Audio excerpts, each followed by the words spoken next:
এক গ্রামে ছিল এক গরিব লোক। তার সংসারে অভাব লেগেই থাকতো। একদিন সে কাজ করে বাসায় যাচ্ছিল। সে খুব ক্লান্ত হয়ে পড়েছিল।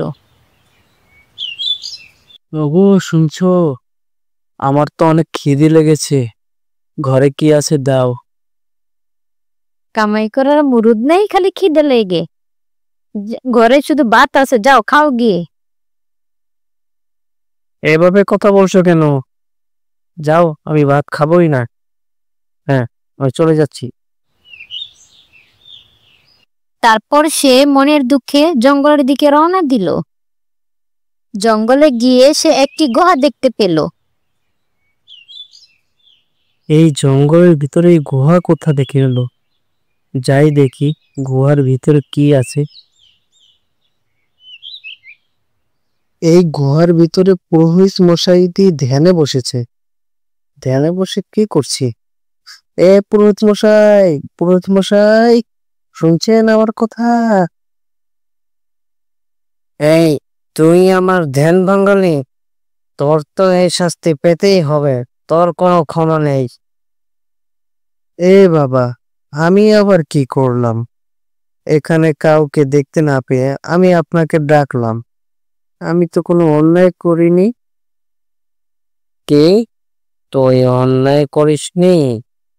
তুই আমার 100 বছরের ধ্যান ভাঙিয়ে দিয়েছিস, আর তুই বলছিস তুই অন্যায় করিসনি?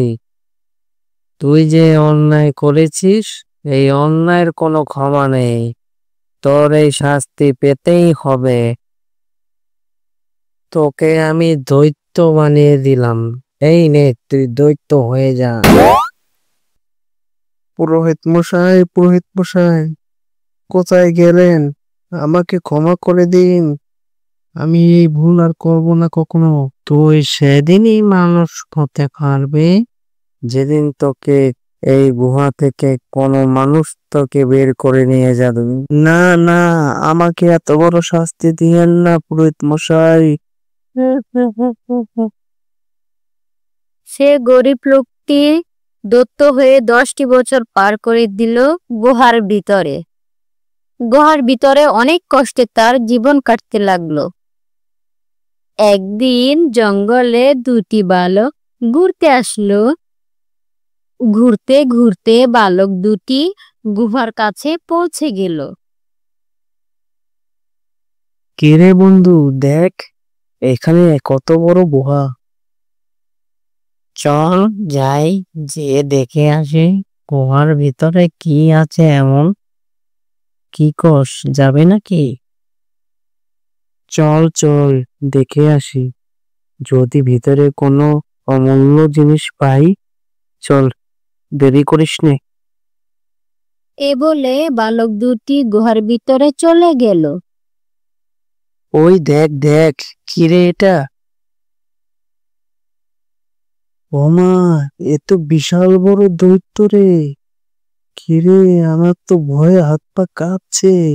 এ তো আমাদের খেয়ে ফেলবে। কি করবি এখন বল? বাছা, তোমরা ভয় পেও না। আমি দৈত্য নয়, আমিও একজন মানুষ। এক পুরোহিতের অভিশাপে আমি দৈত্য হয়ে গেছি। তোমরা যদি আমায় বাহিরে বের করে দিয়ে আসো, তাহলে আমি আবার মানুষ হয়ে যাব।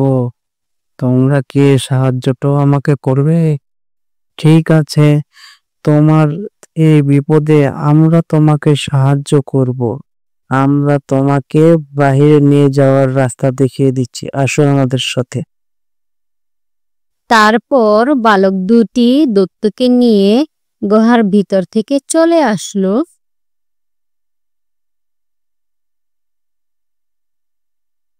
ধন্যবাদ তোমাদের দুজনকে। তোমাদের জন্য আমি আবার মানুষ হয়ে গেলাম। ধন্যবাদ। ঠিক আছে, ঠিক আছে, আপনি আপনার বাসায় যান। আপনার বাসায় আপনার জন্য হয়তো অপেক্ষা করছি। হ্যাঁ, তোমাদের ঋণ আমি আমাদের জীবনে শোধ করতে পারবো না। তোমরা আমাদের অনেক উপকার করলে। ঠিক আছে, ঠিক আছে, চলেন আমরা আমাদের সবার বাসায় চলে যাই। তারপর সবাই যার যার মতো নিজের বাসায় চলে গেল।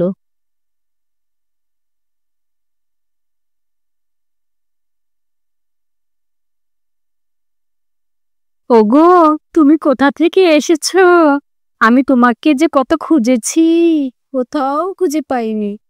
আর বলো না, সে কথা তোমাকে পরে বলবো।